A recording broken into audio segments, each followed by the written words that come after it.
बिस्मिल्लाहिर्रहमानिर्रहीम, अस्सलाम वालेकुम। आप देख रहे हैं programme news today with Tanzeela Mazhar. आज के प्रोग्राम में एक तरफ यूक्रेन में जो सूरत हाल है, रूस के हमले के बाद वहाँ पर बड़ी तादाद में पाकिस्तानी तालिब इल्म और काम करने वाले लोग फंसे हुए हैं। एम्बेसी उनके लिए क्या मदद करने की कोशिश कर रही है, एक बड़ा मसला बना हुआ है। आज सारा दिन स्टूडेंट्स मीडिया से बात करते रहे, हमसे भी राब्ते में रहे हैं।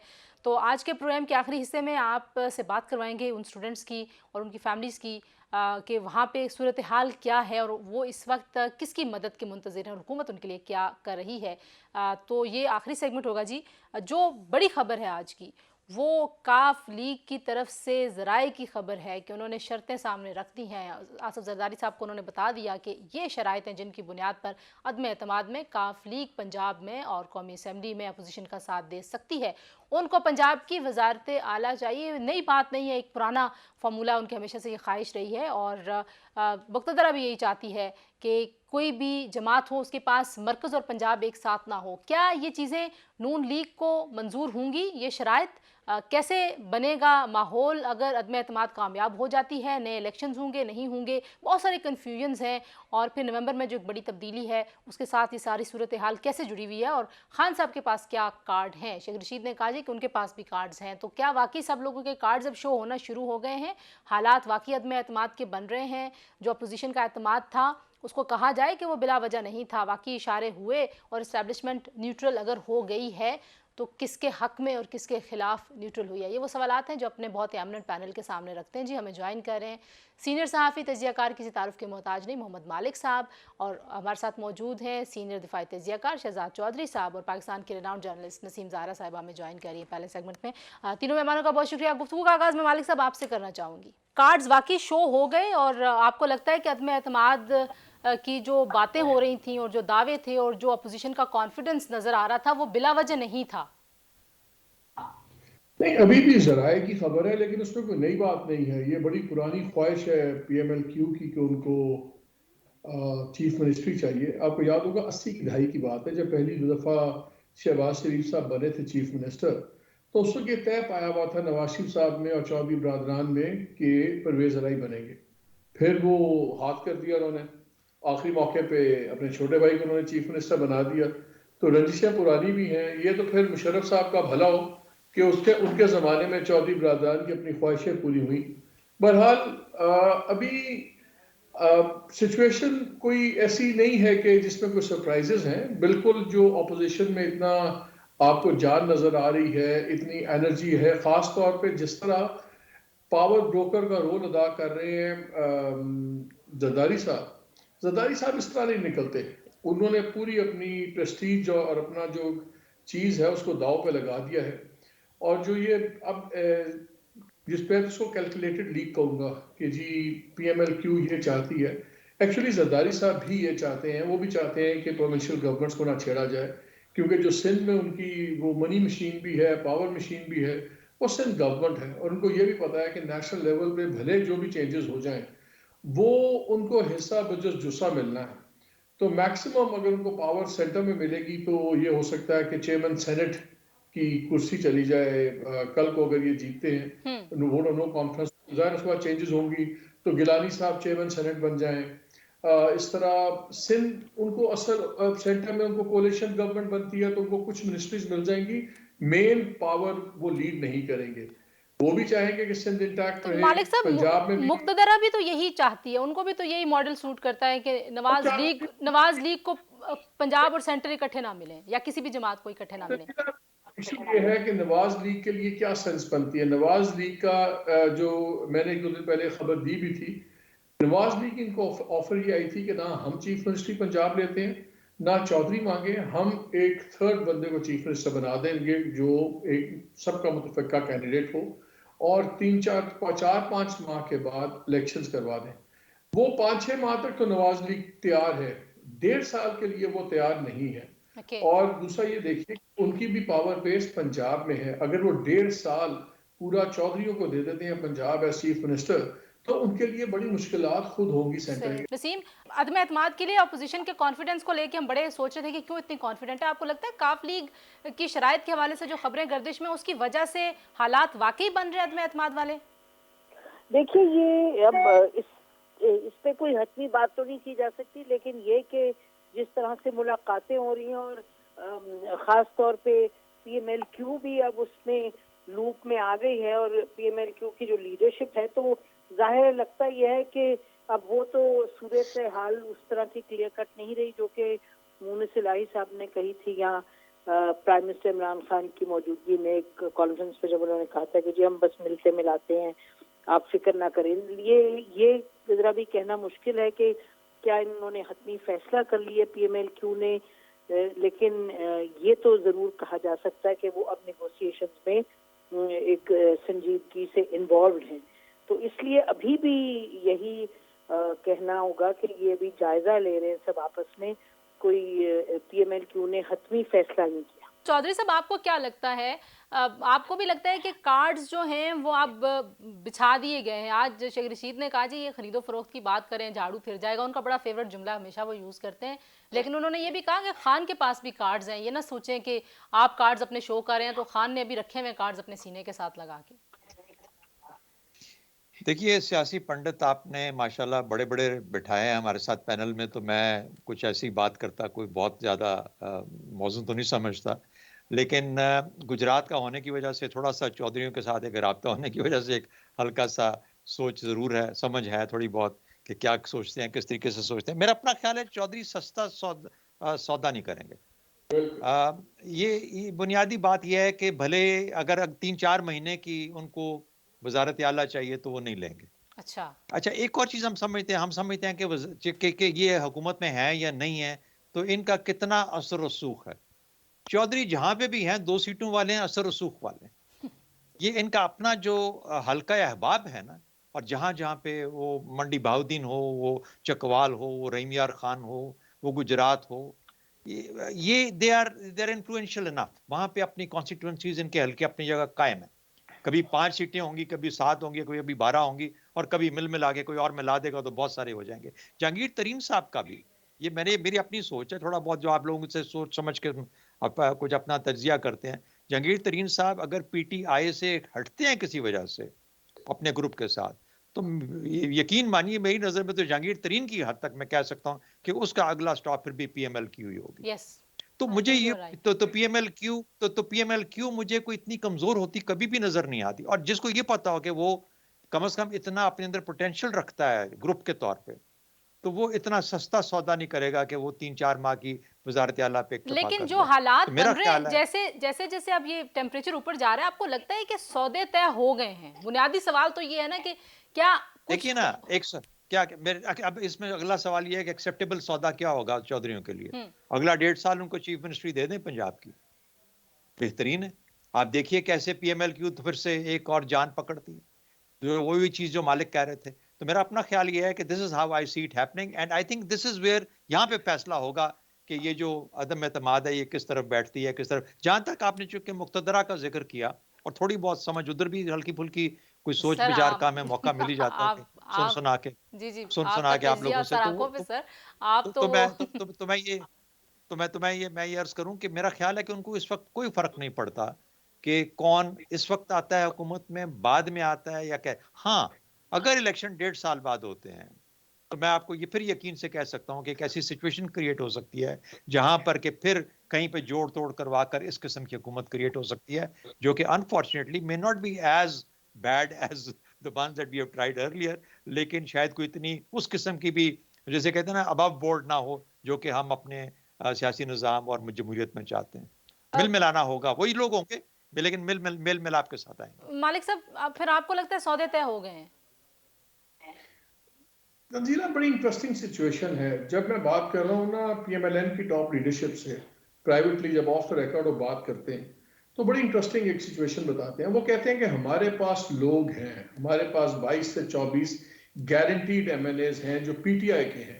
वो कहते हैं कि हमें ना एमक्यूएम की जरूरत है, ना हमें पीएमएलक्यू की जरूरत है, ना हमें दूसरों की जरूरत है वोट ऑफ नो कॉन्फिडेंस जीतने के लिए, लेकिन हमें चाहिए ये ऑप्टिक्स के लिए कि अगर इनके एलाइज भी हमारे साथ आते हैं तो ये लॉन्ग टर्म में इमरान को बहुत ज्यादा नुकसान है। लेकिन जो मैं मार्शल साहब बात कर रहे थे ना, उसमें एक थोड़ा सा फर्क ये है कि चौधरियों के 2 डिलेमास भी हैं कि इलेक्शन जो इनकी बातचीत चल रही है मार्शल साहब इनके साथ, ये भी चली कि सीट एडजस्टमेंट की बात हो रही है कि अगर ये वोट डालते हैं, इनको ऑफर ही आई थी उधर से कि अगर आप वोट नहीं डालते ठीक है, फिर कल को आप कि हमारे रास्ते मुख्तलिफ हैं, हम तो वोट ऑफ कॉन्फ्रेंस बकौल PMLN के हम तो कैरी कर लेंगे, लेकिन अगर आप हमारे साथ वोट डालते हैं तो फिर जो इंटरम सेटअप होगा इसमें भी आप वजारतें लेंगे, पंजाब में भी सेंटर में भी आपको पोजीशन मिलने का मौका मिलेगा कि आप पोजीशन स्ट्रेंथन करें अपनी ऑन ग्राउंड।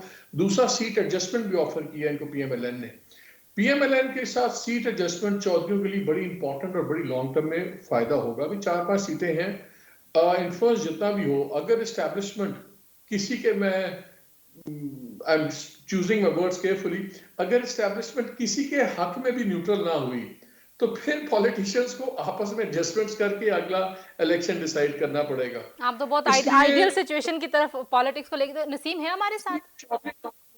इसलिए चौधरियों के लिए इतना सिंपल भी नहीं है कि आउटराइट रिजेक्ट कर दें ऑफर PMLN की कि अगर उनको सीएमशिप ना मिली तो ठीक है जी, इट्स टेक इट और लीव इट। अच्छा, मैं जी छोटा सा जी जी जी जी चौधरी साहब, देखिए, अगर तो आज सिचुएशन ये है, मालिक सॉरी मैं आपकी बात को इंटरजेक्ट कर रहा हूँ just to add to your, ताकि अगर तो सिचुएशन ये है कि winner takes all after the next election, मैं अभी की बात नहीं कर रहा, आफ्टर द नेक्स्ट इलेक्शन अगर विनर टेक्स ऑल है ना, तो फिर इस वक्त बहुत सारी जो बेट्स हैं वो पीछे को हो जाएंगी, हैज हो जाएंगी।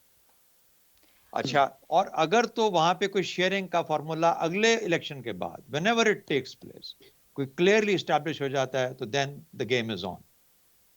तो इट इज नॉट के ये अगले 6-8 महीने देखने हमने ये देखना है, यानी सियासतदान। अच्छा, ये सारे पॉलिटिकल फैसले अपनी जगह, लेकिन जो नवंबर का फैसला है क्या होना है उससे पहले क्या होना है, वो बड़ा ही इंपॉर्टेंट एक फैसला अच्छा है जी, जो नवंबर reality में है। जो फैसला होना है वो उससे पहले सेटअप को तब्दील करने की बात होगी। मैं जरा एक छोटी सी ब्रेक ले लूं, ब्रेक से वापस आती हूँ। नवंबर में जाहिर है नए आर्मी चीफ ने आना है, और जो सारी की सारी बहस है, जो पॉलिटिकल हलके हैं वो of the record on the record बात यही कर रहे हैं कि ये उस अपॉइंटमेंट के साथ जुड़ी हुई सारी पॉलिटिकल सिचुएशन है। क्या इस बात पे फैसला हो गया, फौरी इलेक्शन या फौरी इलेक्शन नहीं? कौन सी पार्टी को फौरी इलेक्शन सूट करते हैं, कौन सी जमातें चाहती हैं कि नहीं हमें वेट करना चाहिए और एक नेशनल गवर्नमेंट या इंटरिम सेटअप लाना चाहिए? कुछ उस पर भी अपने मेहमानों से पूछते हैं जी, ब्रेक के बाद हमारे साथ रहिए।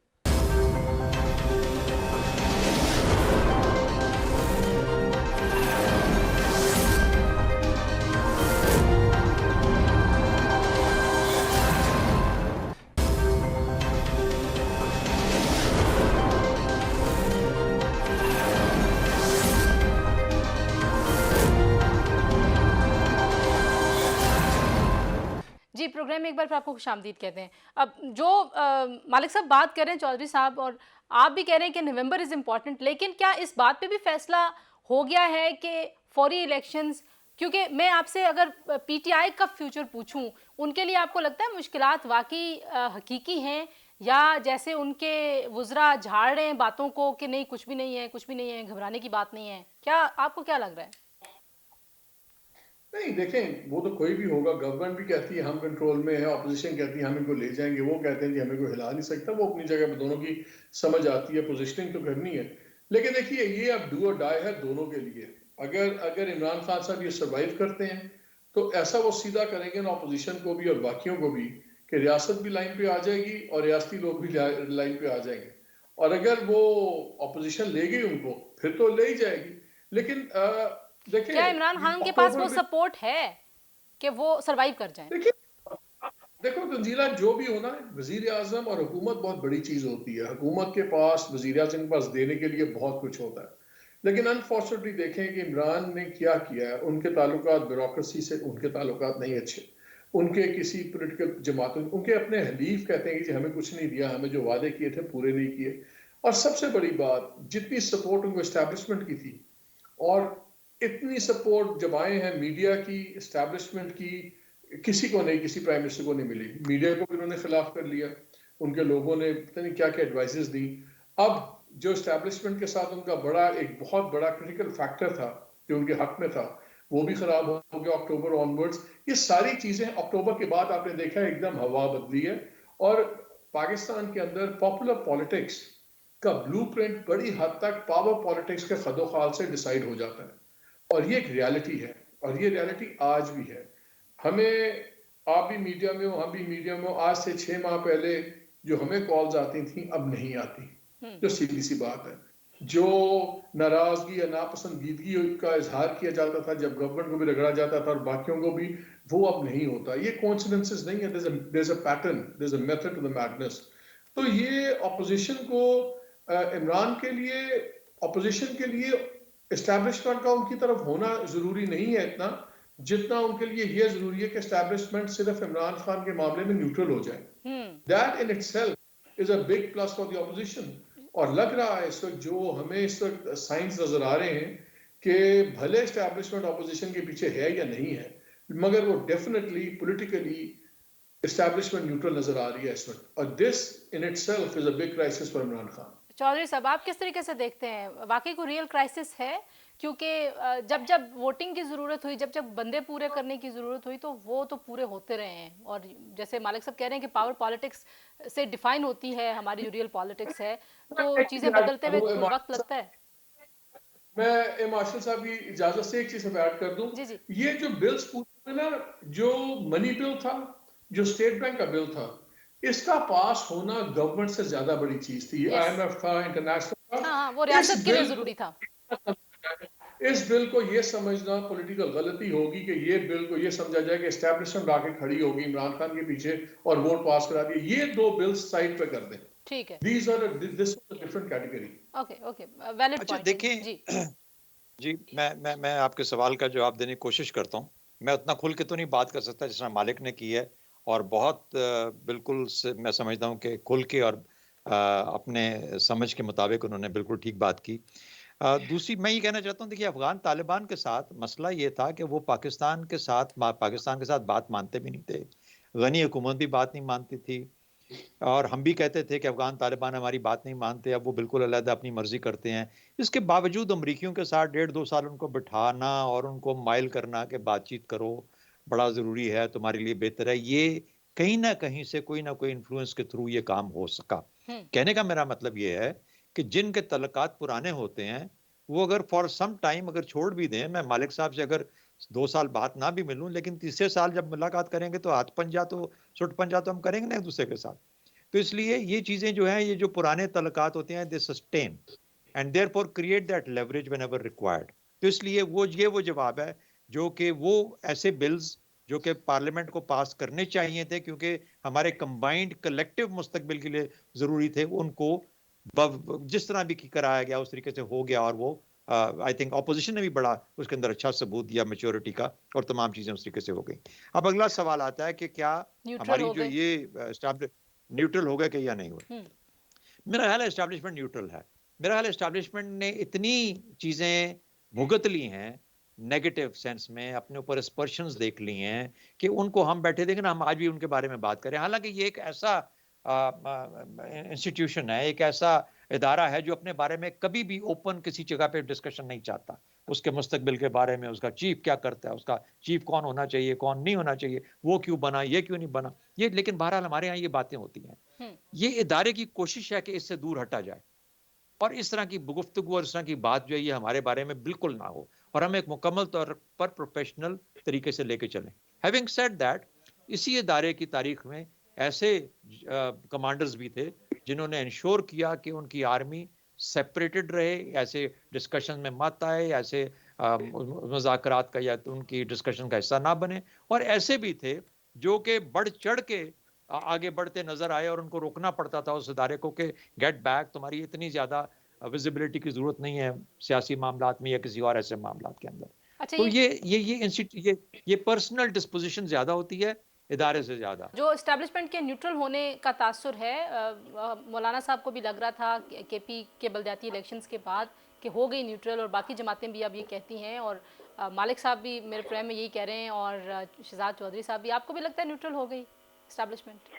जी वेल, अब जो इसमें इन्वॉल्व हैं डायरेक्टली प्रोसेस में, चाहे पीपल्स पार्टी है, चाहे PMLQ है, चाहे PMLN है, चाहे मौलाना फजलुर रहमान साहब हैं, अगर सब लोग ये कह रहे हैं कि जी, अगर यही लोग कह रहे हैं कि न्यूट्रल है, तो फिर आपको और मुझे फिर मानना पड़ेगा कि वो न्यूट्रल हैं, और फिर ये भी देखना होगा कि न्यूट्रल के माने क्या है, न्यूट्रल का असर क्या होता है और किस पर होता है। वो सब देखना पड़ेगा। लेकिन if they are saying neutral है, जो कल कहते थे कि फोन कॉल्स आ रहे हैं और अब कह रहे हैं न्यूट्रल है, तो बस फिर न्यूट्रल होंगे। जी बिल्कुल ठीक है, ये बहुत इंटरेस्टिंग बात है। एक ब्रेक लेते हैं इसी पॉइंट पे और ब्रेक के बाद वापस आते हैं तो गुफ्तगू को यहीं से जोड़ते हैं। हमारे साथ रहिए जी।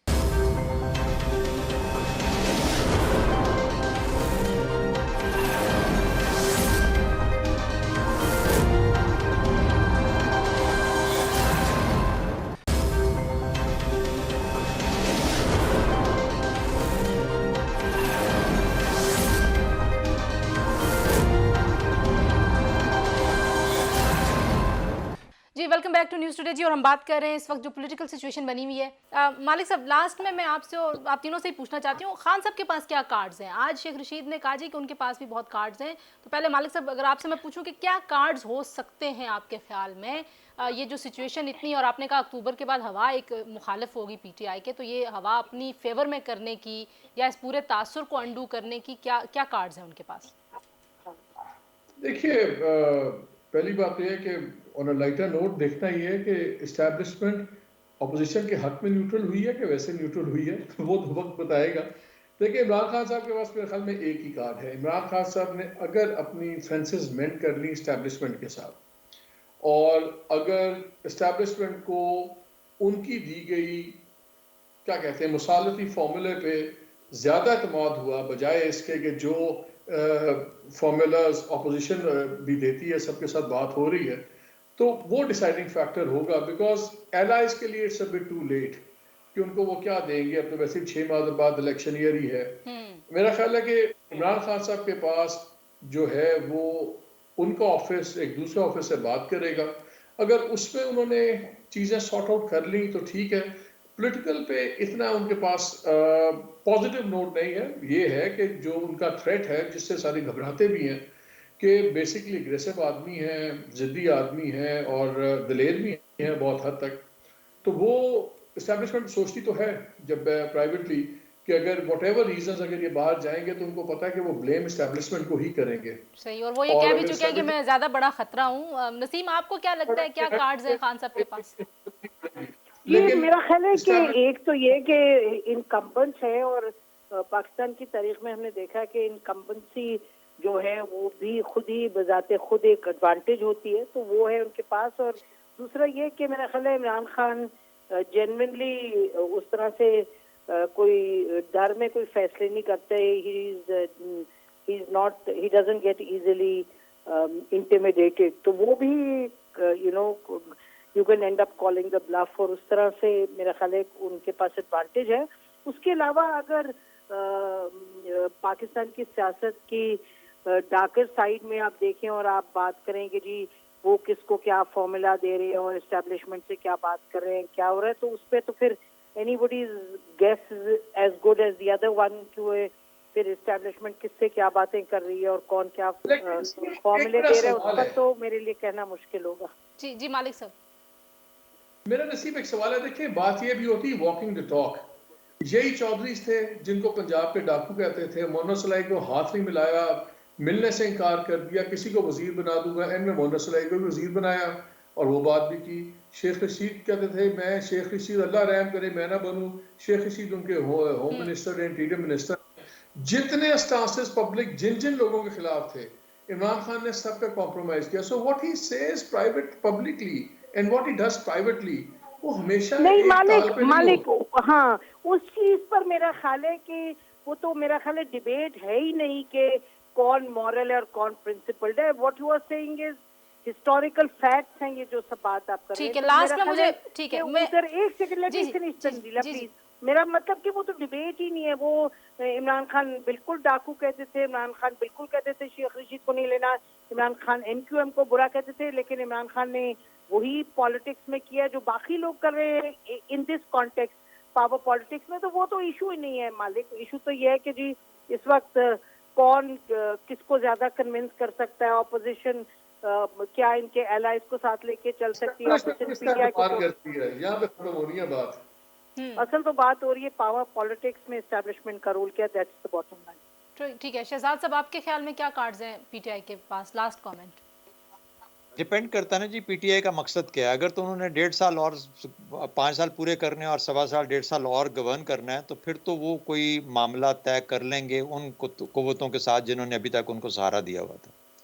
यानी उसमें कोई ऐसी डिसरप्शन क्रिएट नहीं करेंगे उनके निज़ाम में और उनके साथ मिलके चलेंगे जिससे कि जब नवंबर वाला जैसा मसला था वो दोबारा कोई अराइज ना करे उस किस्म की कोई चीज़। तो फिर तो ये 1.5 साल चलें, आप कह सकते हैं कि कॉम्प्रोमाइज़ करके कहीं ले दे करके उन्होंने पूरा कर लिया। लेकिन अगर वो फिर 1.5 साल के बाद इलेक्शंस में they are going to be on their own, which I can tell you, which my feeling is that they will be on their own. इस मर्तबा अगले इलेक्शन में they are going to be on their own, तो वो PTI तो फिर वापस नहीं आती।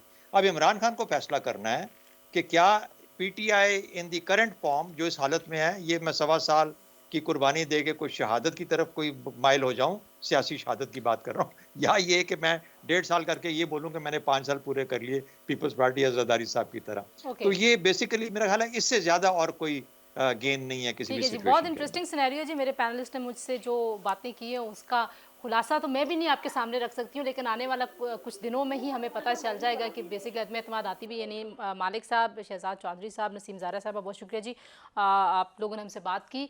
पॉलिटिकल सिचुएशन से तो हम आज के लिए आपके सामने यही सिनेरियो रख रहे हैं, लेकिन यूक्रेन में जो पाकिस्तानी तालिब इल्म है और वहाँ पे जो सूरत हाल है, कुछ उस हवाले से भी आपको अपडेट करते हैं। हमें ज्वाइन कर रहे हैं वहाँ से इलियास अरशद साहब, मोहम्मद हमज़ा, दोनों तालिब इल्म हैं पाकिस्तानी, और पाकिस्तान से हमें हसन रज़ा ज्वाइन करें जो कि मोहम्मद हमज़ा के भाई हैं। इलियास, सबसे पहले तो मैं आपसे पूछूंगी इस वक्त क्या सिचुएशन है, आप कहाँ से कहाँ तक ट्रैवल करके आए, क्योंकि सारा दिन आप लोगों से बात होती रही तो आप लोग यही बता रहे थे कि हम ट्रैवल कर रहे हैं, एम्बेसी ने क्या हेल्प की है, और लेकिन सबसे पहले हमें ये बताएं कि आप लोग इस वक्त तक महफूज हैं, अल्लाह ताला आपको हिफाजत के साथ रखे, हम सब आप लोगों के लिए दुआगो भी हैं। सिचुएशन क्या है इस वक्त वहाँ पे? अस्सलाम वालेकुम मैम, अल्हम्दुलिल्लाह हम लोग अभी तो सेव हैं। मैं कीव सिटी में स्टडी करता हूँ और मेरा हमजा दोस्त भी मेरे साथ ही है अभी, तो हम दोनों वहीं पे स्टडी करते हैं। जैसे कि आप लोगों को पता है कि कीव पे अटैक कर दिया रशिया ने और एज सून में भी वो अपने अंडर भी ले ले सब कुछ। तो एम्बेसी की तरफ से हमें बस 1-2 नोटिस जारी किए गए हैं, उसके अलावा हमारी कोई हेल्प नहीं की गई। हम दोनों अपनी मदद खुद करके, तो मेरी गाड़ी है इधर, तो हम दोनों ये लवीव सिटी में आए हैं। तो Lviv city it's better mean it's save है ये अभी। तो हम लोगों ने फिर अभी यही डिसाइड किया है कि लवीव से पोलैंड जाते हैं और पोलैंड से टिकट पकड़ते हैं और पाकिस्तान चले जाते हैं। और हमजा, आप भी सारा दिन, आपसे मैं राब्ते में रही हूँ, आप भी सारा दिन ट्रैवल करते रहे हैं, इस वक्त आप वहाँ पे क्या सिचुएशन देखते हैं, कोई हेल्प आपको मिली है, क्या सूरत हाल है वहाँ पे पाकिस्तानी तालिब इल्मों की? अटैक से ठीक 5 दिन पहले हमारे एम्बेसडर जो के कीव में मौजूद होते हैं, नोएल खोकर साहब, उनका ये बयान आया था कि भाई आपने अपनी, अभी भी ऑफिशियल वेबसाइट पे मौजूद है, इंस्टाग्राम पे मौजूद है, कि आपने अपनी यूनिवर्सिटीज़ नहीं छोड़नी, आप तालीम जारी रखें, ठीक है। और जिस दिन अटैक आया उस दिन ये सिचुएशन बनी है कि कल ये सिचुएशन बनी है कि बिल्कुल फ्यूल ख़त्म हो गया, फ्यूल मिल ही नहीं था रहा कहीं से, और कि कोई चीज़ भी अवेलेबल नहीं थी, हर चीज़ बंद हो गई थी, जैम लग गए थे। और इसके दौरान हमने जब एम्बेसी से रब्ता किया है तो एम्बेसी कह रही है कि जी हम इसका एक सिटी है यूक्रेन का तरनोपिल, जो कि कीव से कम से कम भी 500 से 600 किलोमीटर दूर है, तो आप वहाँ आ जाएं, वहाँ से हमने आपको निकालने का इंतज़ाम किया अटैक वाले दिन, क्योंकि उधर से रशिया अपना अटैक पे अटैक कर रहा है और हमें ये कहा जा रहा है कि भाई आप उधर आ जाएं। स्टूडेंट्स हैं, चले हम तो एक किस्म के लड़के हैं, बहुत सी चीज़ें ऐसी हैं कि हम खुद मैनेज कर लेते हैं। हमारी बहुत सी माएँ बहनें ऐसी हैं इधर जिनके पास कोई एक्सेस नहीं है, कोई कुछ नहीं कर सकते। एम्बेसी ने एटलीस्ट उन लोगों का भी कुछ नहीं सोचा। आप किस तरीके से देख रहे हैं एम्बेसी की तरफ से नंबर्स और सारी चीज़ें तो सामने आ रही हैं, और एम्बेसडर के और वज़ीर ख़ारजा का भी बयान सामने आया कि तालिब इल्मों को निकालने के लिए हर जो मुमकिन वसाइल हैं वो हम इस्तेमाल करेंगे। आपने भी कोई रब्ता करने की कोशिश की पाकिस्तान से? आप बताइए, एम्बेसी की तरफ से कोई जवाब आपको मिला हो, और क्या कहना चाहेंगे जो सूरत हाल इस वक्त वहाँ पे तालिब इल्मों के लिए बन गई है? जी, सबसे पहले तो आप लोगों का शुक्रिया, GTV का शुक्रिया कि इस मुश्किल की घड़ी में आप लोग हमारी आवाज़ बन रहे हैं और हमारे साथ खड़े हैं। मैं आपको इसमें थोड़ा सा बैकग्राउंड बताना चाहूँगा कि ये जो अभी एम्बेसी कह रही है कि हमने एक नंबर भी दे दिया है और हम शिफ्ट भी हो गए हैं। जिस दिन ये इशू है उससे एक दिन पहले मेरे भाई से जब मेरा रब्ता हुआ तो उसने कहा जी हमने काफ़ी बार एम्बेसी से रब्ता किया कि हमें सिचुएशन के बारे में बता दिया जाए कि हम वापस पाकिस्तान चले जाएँ या क्या इशू है। तो एम्बेसी ने कहा जी जैसे ही कोई ऐसी बात होगी तो हम लोग आप लोगों के लिए एडवाइजरी जारी करेंगे। लेकिन जैसे सुबह अटैक हुआ, मुझे मेरे भाई की कॉल आई, उसने कहा कि इस तरह रशिया ने अटैक कर दिया है, और वो चूंकि कैपिटल में होता है तो उन्होंने बताया कि बिल्कुल नज़दीक ही है जो है ब्लास्ट हुए हैं। तो मैंने कहा कि आप अम्बेसी से दोबारा का कोशिश करें, अम्बेसी के नंबर्स पे कॉल करें, लेकिन उस टाइम से इनके नंबर्स बन जा रहे थे, नंबर भी बंद, कोई उनसे कांटेक्ट नहीं हो रहा था। फिर इन्होंने ये किया कि अपनी मदद आपके तहत, इनके साथ कुछ फीमेल स्टूडेंट्स थी जिनकी तादाद 15 से 20 है, और खुद ये लड़के थे। फिर अपनी मदद आपके तहत ये निकले, लेकिन अब इनके साथ हमारा कोई कांटेक्ट नहीं हो रहा। वो लोग अभी तक ट्रैवलिंग में ही हैं और वो कोशिश कर रहे हैं कि वो किसी तरीके से पोलैंड पहुँचें, लेकिन ये आपको हम बता रहे हैं कि अल्लाह का शुक्र है कि अभी तक वो लोग खैरियत से, और इंशाल्लाह खैरियत से वो आप लोगों के पास पहुंच भी जाएंगे। यकीनन आप सबके लिए बहुत मुश्किल की घड़ी। Hasan, thank you so much हमसे बात करने के लिए, और thank you so much Hamza, Ilyas, आप सब लोगों ने बातें सुनी जी। वहाँ पे जो स्टूडेंट्स हैं, एम्बेसी की तरफ से कुछ कंफ्यूज्ड किस्म का वर्जन था। जो स्टूडेंट्स हमें बता रहे हैं कि एम्बेसी ने ये हमला होने से चंद दिन पहले तक कहा जी कि आप लोग अपनी तालीम जारी रखें, आपको किसी किस्म का कोई ख़तरा नहीं है, और आप लोगों ने जाना नहीं। फिर हमले से एक दिन पहले ये कहा गया जी कि आप लोग बेशक अगर वापस जाना चाहते हैं तो आप वापस चले जाएं, और मेरे ख्याल में 3 दिन पहले का एक मैसेज अभी भी उनके ऑफिशियल अकाउंट पर मौजूद है। लेकिन इसके बावजूद वो जो सिचुएशन में कुछ प्लानिंग करनी चाहिए थी, प्रोएक्टिव अप्रोच होनी चाहिए थी, वो नहीं है। बहरहाल हम इंशाल्लाह कल वहाँ पे जो पाकिस्तानी सफ़ीर मौजूद हैं और जो वहाँ पे कोशिशें हो रही हैं उसके हवाले से भी आपको अपडेट करेंगे। हुकूमत कह रही है कि मुकम्मल वसाइल का इस्तेमाल करते हुए पाकिस्तानी तालिब इल्मों को और जो दीगर पाकिस्तानी वहाँ पे काम करते हैं उनको बाहिफाजत पाकिस्तान लाया जाएगा। आज से इतना ही जी हमारे प्रोग्राम से। अपना बहुत सारा ख्याल रखिए। इंशाल्लाह अगले प्रोग्राम में आपसे मुलाकात होगी। अल्लाह हाफिज़।